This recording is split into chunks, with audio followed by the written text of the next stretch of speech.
Lagos's crackdown on noise pollution has got the city buzzing.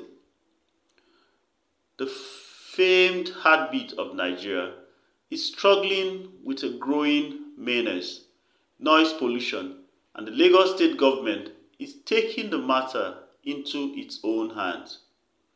In a recent meeting, Tokunbo Wahab, the Commissioner for Environment and Water Resources, unveiled the government's bold plan, saying, "We must align with international standards to combat this issue."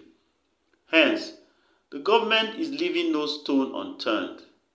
Zonal directors and enforcement units are enforcing strict measures, and any place causing environmental disturbances, from bars to churches and clubs, is at risk of closure.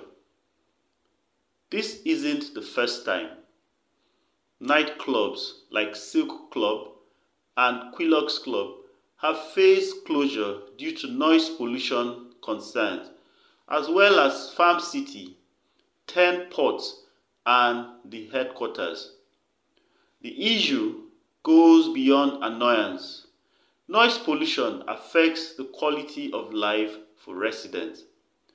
And there's more.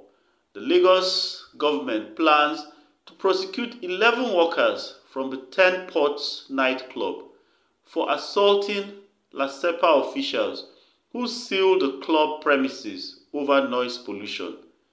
This battle against noise pollution is far from over. Lagos is determined to restore peace and tranquility, it says. If you enjoyed this, please like, share, and subscribe so you can get notifications.